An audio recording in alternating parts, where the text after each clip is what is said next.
Juste pour nous mettre en contexte, vous avez peut-être vu le cas de Tyler Clementi. C'est un étudiant à l'université de Rutgers à New Jersey. Son colocataire l'a filmé en cachette pendant qu'il a eu des relations sexuelles avec un autre homme et a commencé à le diffuser. Et il a posté sur Facebook ses intentions de se suicider. Il n'y a personne qui a fait quoi que ce soit. Il a continué à ajouter des posts. Et la dernière chose qu'il a posté, c'était je saute du pont Gold à George Washington. Désolé. Et il est sauté après et il est mort. En 2010, il y a une femme en Angleterre qui a eu 1082 amis sur Facebook et elle a posté le message, j'ai pris toutes mes pilules, je serai mort bientôt, donc au revoir tout le monde. Et il n'y a personne qui l'a cru. Et ils ont envoyé des messages, c'est une blague, t'es une menteuse et tout cela. Et le lendemain, quelqu'un l'a trouvé mort chez elle et il n'y a personne qui est intervenu. Actuellement, l'organisme en Angleterre, les Samaritains, Befrienders Worldwide, dont je suis membre du conseil d'administration, reçoit à peu près 3000 courriels et messages textes par semaine des personnes qui parlent de leurs problèmes. Et un message typique, c'est juste tout petit, j'en ai marre, je ne peux plus vivre. Et il répond à tous ces messages. Il y a des forums de discussion sur le suicide et il y a des fois quelqu'un exprime ses désirs suicidaires. Par exemple, tout le monde serait mieux si je disparaissais. Et il y a des gens que j'appelle les prédateurs qui suivent ces forums et chaque fois quand il y a quelqu'un qui exprime une intention, un désir suicidaire, ils vont réagir, ils vont encourager la personne à poursuivre ses intentions et ils vont mettre des liens au site web qui donnent des renseignements sur comment se suicider facilement, sans douleur, de façon efficace. Il existe un grand nombre de types de personnes qui vont sur le web pour chercher ou interagir sur la thématique du suicide. Il y a des personnes qui sont simplement curieux, ils n'ont pas d'intention suicidaire. Il y a des personnes qui sont un peu déprimées, ça va mal, quelque chose, ils vont peuvent être dans une petite situation de crise, mais qui sont en risque faible de suicide. Mais il y a des personnes qui ont un vrai potentiel suicidaire qui est présent et dépendamment de ce qui se passe dans leur vie, y inclut ce qu'ils trouvent sur l'Internet, ils vont peut-être passer à l'acte et faire une tentative de suicide ou ne pas le faire. Il y a aussi des personnes à risque très élevé qui ont l'intention de le faire, des planifications, qui cherchent des méthodes pour le faire. Il y a des personnes qui cherchent l'encouragement, le soutien pour continuer avec leurs intentions, et des gens qui cherchent de l'aide pour changer d'avis. Il y a aussi des personnes en tentative, des gens qui ont déjà pris les pilules, qui sont sur le pont, sur le balcon et vont sauter bientôt. Et il y a des vidéos en direct, tous les mois on trouve une de quelqu'un qui fait une tentative de suicide en direct diffusée sur le web. Il y a des gens en tentative qui mettent un message sur Facebook, un forum de discussion ou d'autres médias sociaux disant au revoir, je me tue maintenant, je suis en train de mourir ou quoi que ce soit. Il y a des courriels envoyés aux organismes comme Samaritain ou Centre de prévention du suicide. À ce moment-là, il y a des notes d'adieu qui sont envoyées aux membres de la famille. Il y a aussi des tierces personnes, des proches, des personnes qui ne sont pas suicidaires, mais connaissent quelqu'un qui a un potentiel suicidaire. Ils vont chercher l'information, l'aide, le soutien, savoir quoi faire pour l'aider. Il y a des personnes endeuillées par le suicide. En anglais, on les appelle les survivors. Qui cherchent un soutien, un appui, de l'aide, cherchent à comprendre ce qui passait. Et il y a des gens que j'appelle les prédateurs qui sont là pour inciter les gens à mourir par suicide. Et il y a quelques cas, quelques personnes connues, identifiées, mais il n'y a jamais eu de poursuite avec succès.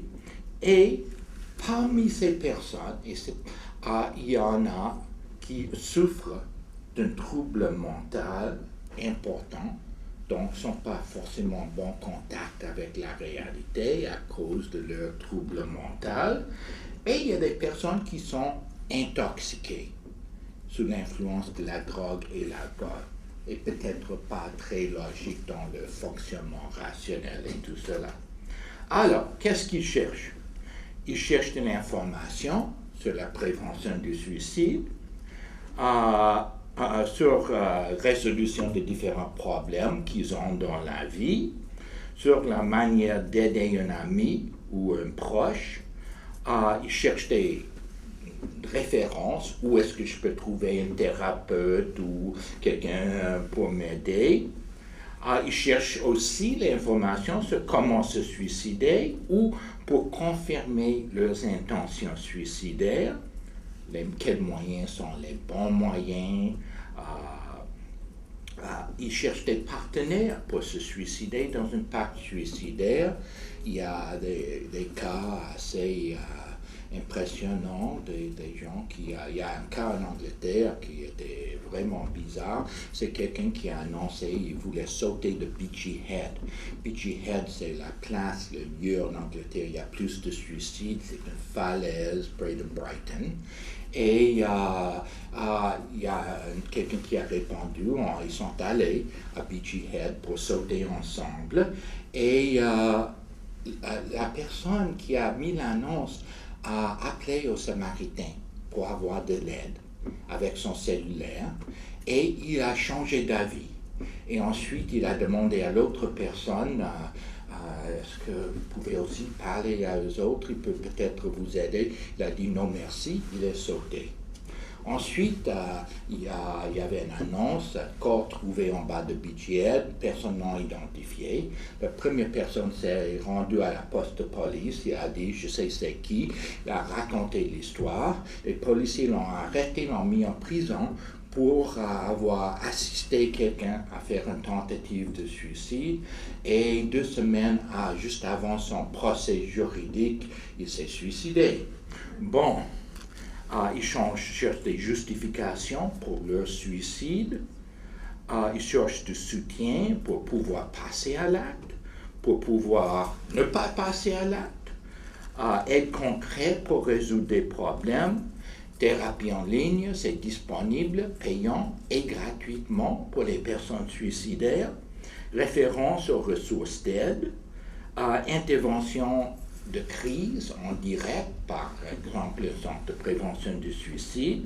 Il y a des logiciels d'autogestion, autodiagnostic et autogestion des problèmes. Il inclut dans les Pays-Bas autogestion des préoccupations suicidaires, aide amicale, juste quelqu'un avec lequel ils peuvent jaser de quoi que ce soit. Ils aussi cherchent des moyens pour glorifier le suicide. Si je le mets en direct ou je l'affiche ou je l'annonce, les autres vont comprendre jusqu'à quel point ma mort est important. Des fois, c'est pour culpabiliser d'autres personnes avec le suicide. Alors, le type de contact, on a des recherches par mots-clés. Google, par exemple, le plus souvent, c'est méthode de suicide,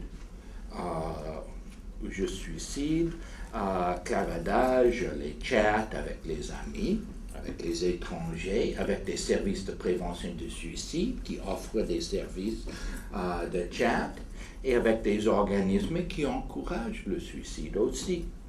Les forums de discussion thématiques, on peut entrer sur un forum sur la pendaison, par exemple, et jaser, est-ce que c'est bon, qu'est-ce qui arrive, qu'est-ce qu'on ressent, et tout cela, méthode suicide. Et on peut poster des messages sur Facebook ou d'autres réseaux sociaux, et on peut le poster juste pour nos amis ou pour que tout le monde puisse le voir. Le logiciel d'autogestion des problèmes, cyberthérapie avec un être humain. On peut envoyer des courriels aux amis, aux autres, aux organismes qui encouragent, aux services d'aide, ou un prof à UQAM qui travaille sur le suicide. Je reçois un courriel toutes les 2 semaines environ de quelqu'un suicidaire qui cherche de l'aide ou cherche un bon moyen pour le faire. Au moins, c'est ça qu'il communique. Visite aux sites commémoratifs. Maintenant, les personnes décédées par suicide, des familles font des sites commémoratifs et visite aux sites qui fournissent toutes sortes d'informations pour, contre, comment évaluer le risque suicidaire, soutien, sources de référence, etc. À peu près, les sites il y a des sites neutres, il y a des sites moitié pro ou contre suicide. D'habitude, parmi les premières 10, parce que les gens ont tendance à cliquer sur les premières 10 choses qui apparaissent avec une recherche Google, d'habitude, il y a plus de pro-suicide que contre-suicide qui apparaissent. Suicide methods, le plus recherché. Souvent, ils ajoutent des mots comme painless, sans douleur ou rapide. Et il y a des recherches qui indiquent qu'en ligne, en comparaison avec face à face, il y a beaucoup plus de révélations de soi. On est un peu plus ouvert, on discute des choses qu'on n'aborde pas en face à face. Et quand on voit des messages d'intention suicidaire, à peu près 40%, la personne l'ignore, fait des blagues ou encourage la personne à passer à l'acte. Et il n'y a aucun contrôle de la qualité. Je peux ouvrir un site web sur le suicide et fournir toutes sortes de fausses informations. Il n'y a personne qui va faire quoi que ce soit. Il n'y a pas de contrôle de qualité. Les dangers. On a des recherches qui indiquent clairement que quand une méthode acceptable pour la personne est disponible, il y a plus de risques de suicide. S'il y a des poisons à la maison, il y a plus de risques de suicide. S'il y a une arme à feu disponible, etc. Donc, fournir des informations sur comment acheter quelque chose à la femme à prix pour se suicider, ça augmente le risque d'un décès par suicide. Évidemment, il y a une possibilité d'augmentation des problèmes émotionnels, particulièrement chez les personnes qui ont déjà un trouble mental ou sont sous l'influence de drogue et d'alcool. Il y en a pas mal.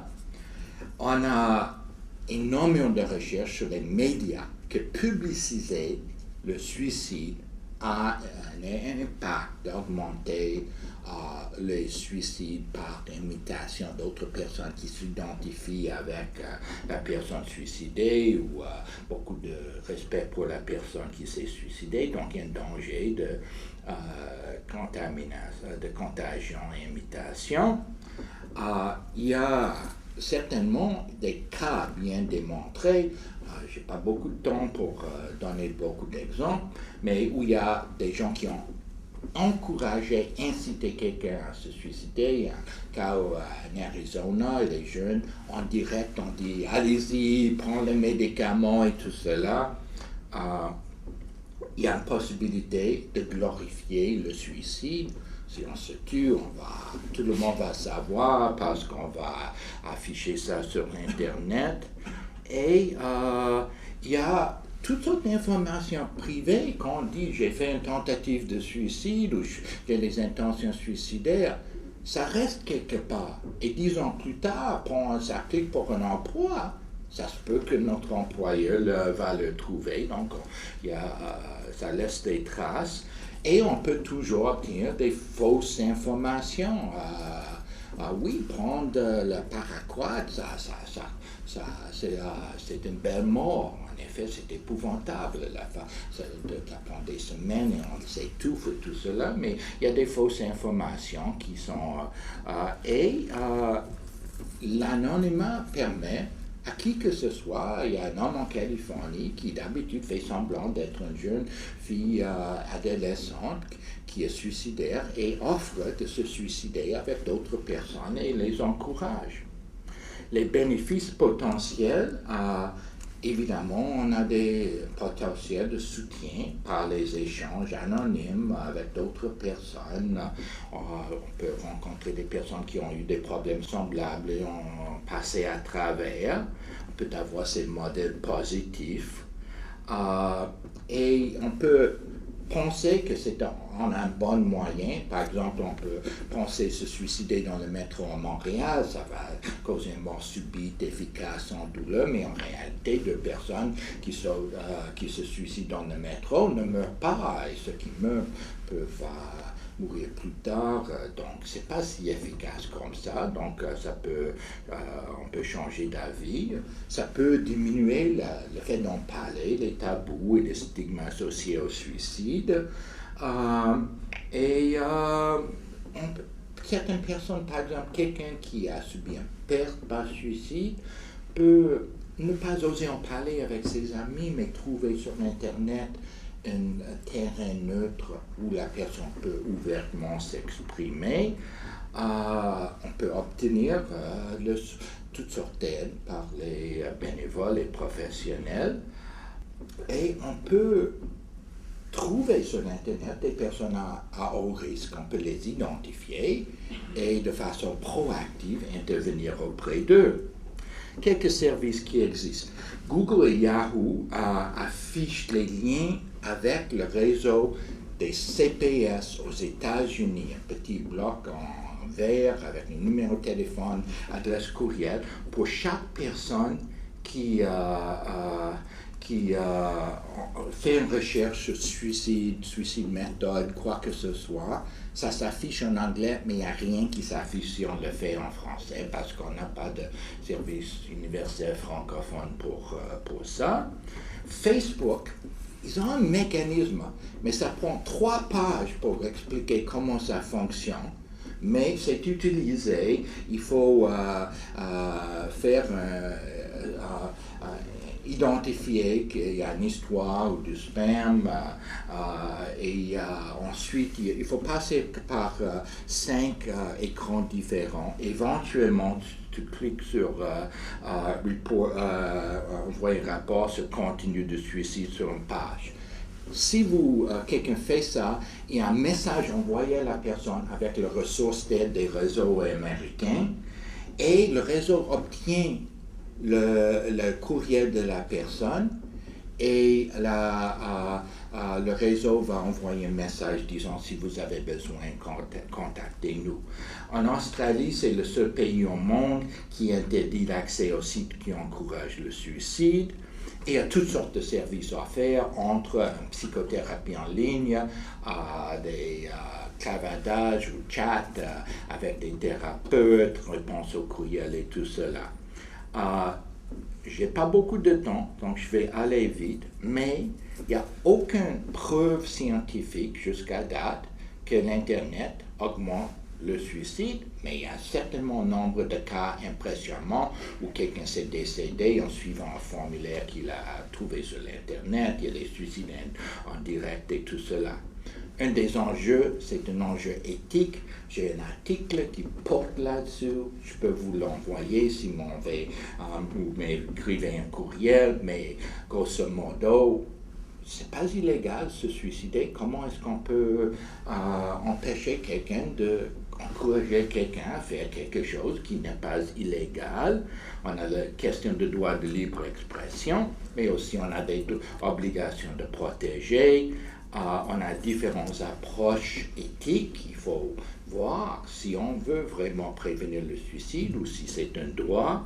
On a des problèmes de jurisprudence internationale. On peut contrôler un site au Canada, mais on ne peut rien faire par rapport à quelqu'un qui fait quoi que ce soit dans un site logé sur un autre pays. Et aussi, si on commence à bloquer du contenu, c'est des logiciels qui le bloquent. Si on bloque méthode de suicide, le site de l'OMS va être bloqué aussi. Je vais terminer avec quelques questions pour l'avenir de la prévention du suicide. Actuellement, il n'y a pas de ressources d'aide quand on fait une recherche sur Google ou Yahoo en français. Qui va le mettre et qu'est-ce qu'on va mettre? Ils sont ouverts à le faire en anglais, pourquoi pas en français? Est-ce qu'on doit aider les personnes qui affichent sur l'Internet qu'ils ont l'intention de se suicider, mais qui ne demandent pas de l'aide? Si oui, qui va le faire? Dans quelle situation? Un des défis, c'est l'exemple de ces Trois-Rivières a eu un service de courriel. Ils ont répondu au courriel des personnes suicidaires. Mais ils ont commencé à avoir des courriels des gens en France, aux îles Maurice, n'importe où. Mais ils sont financés localement par le Conseil régional de Trois-Rivières. Comment est-ce qu'on peut contrôler qui a accès quand on offre un service et qui va le faire? Est-ce qu'on doit interdire certaines activités sur l'Internet, comme en Australie? Il y a des indications, une certaine efficacité de ça. Les réseaux sociaux ont accès à toutes sortes d'informations confidentielles. Dans certains cas, quand quelqu'un fait un rapport qui a quelqu'un qui a l'intention de se suicider, il donne ces informations aux États-Unis, un organisme qui envoie un courriel. Est-ce qu'on doit avoir accès à certaines de ces informations pour sauver une vie? Dans quelle situation? Qui? Comment? On n'a aucune donnée scientifique sur c'est quoi la bonne façon de réagir dans une session de clavardage, de chat, comment répondre au courriel. On n'a pas beaucoup de modèles là-dessus. Qu'est-ce qu'on doit faire entre-temps? La même chose qu'au téléphone. Quelles sont les priorités? Et dans la recherche, et finalement, l'anonymat permet à toutes sortes de personnes qui essaient, font le possible d'inciter d'autres à se suicider sur l'Internet. Ils sont anonymes, et même si on l'identifie, c'est rare quand il y a des poursuites. On peut aussi avoir des sites qui font exprès de fournir des fausses informations. Il n'y a pas de contrôle sur l'Internet. Est-ce qu'on doit faire quelque chose? Qu'est-ce qu'on doit faire? Je vous invite, si le sujet intéresse, j'ai quelques petites feuilles qui décrivent le 9e Institut d'été du Centre de recherche et d'intervention sur le suicide et l'euthanasie à UQAM, qui est du 30 mai au 1er juin, 3 journées d'ateliers pratiques et ensuite des présentations des meilleures pratiques à travers le monde, des interventions en prévention du suicide sur l'Internet. Vous pouvez trouver sur le site web crise.ca ou prendre un des clients. Merci.